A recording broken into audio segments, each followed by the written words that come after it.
Olá, gente boa, seja bem-vindo ao nosso canal Vida Abundante e o desejo do nosso coração é oferecer para você conteúdos bíblicos para a sua vida espiritual.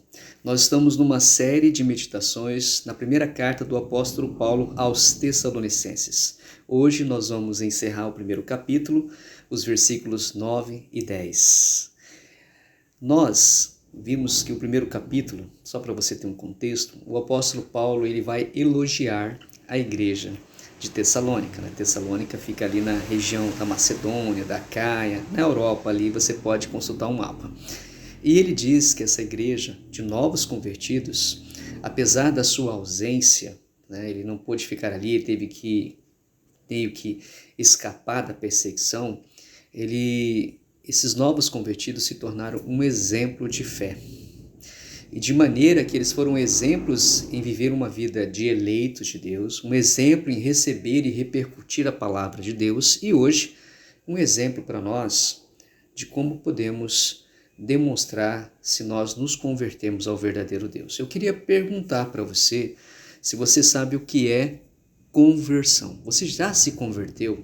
Você conhece essa doutrina chamada da conversão? Pois bem, a conversão é a doutrina em que quando nós temos o contato com o Evangelho, apresentado o Evangelho, nós tomamos uma decisão de ter comunhão com Deus. Então nós nos afastamos do mundo e nós voltamos para o nosso Criador. E aqui na palavra, nos versículos 9 e 10, diz assim, acompanhe a leitura para a gente ver o que é uma conversão. Pois eles mesmos, os crentes da Caia e da Macedônia, no tocante a nós, proclamam que repercussão teve o nosso ingresso no vosso meio. Desculpa, gente, é a moto. Deixando os ídolos, vos convertestes a Deus, para servirdes o Deus vivo e verdadeiro, e para guardar dos céus o seu Filho, a quem ele ressuscitou dentre os mortos, Jesus, que nos livra da ira vindoura. Há 3 movimentos nesse texto que nos mostra o que é uma verdadeira conversão. Primeiro, uma verdadeira conversão é aquela em que nós deixamos os nossos ídolos. Os tessalonicenses deixaram os seus ídolos. Naquela época havia ídolos, falsos deuses, a qual eles cultuavam esses deuses, esses falsos ídolos. Mas quando eles conhecem o Evangelho, a apresentação do Deus vivo e verdadeiro, que ele se importa e ele morreu pelos nossos pecados numa cruz do Calvário, em Cristo Jesus, e ressuscitou dentre os mortos, essa mensagem toca o coração daquelas pessoas. Uma verdadeira conversão precisa abandonar os ídolos.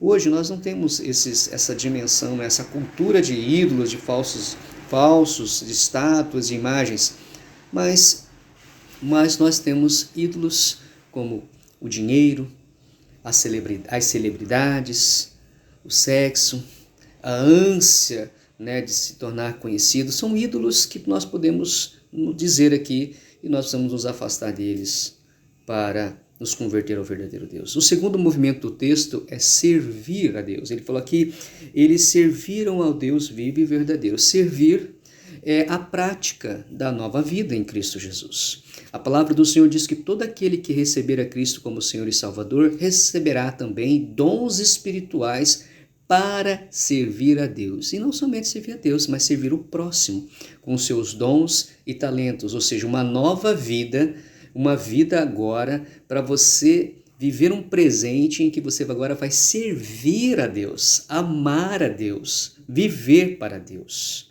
E o terceiro movimento do texto, a terceira ação aqui é aguardar dos céus o seu Filho. Ou seja, uma vida de esperança, agora, abandonando os falsos deuses, uma vida de amor, servir ao Senhor, e uma vida de esperança, aguardar a vinda de Jesus Cristo. E Jesus, aqui ele coloca, é aquele que ressuscitou dos mortos. Jesus ressuscitou para nunca mais morrer, aquele que tem poder para vencer a morte e aquele que nos livrará da ira vindoura. Todos nós vamos prestar contas da nossa vida a Deus, mas aqueles que têm Jesus será livrado dessa ira. Deus abençoe a sua vida. Se você gostou desse vídeo, indica para um amigo. Se você quer conhecer mais esta palavra, nós temos o mais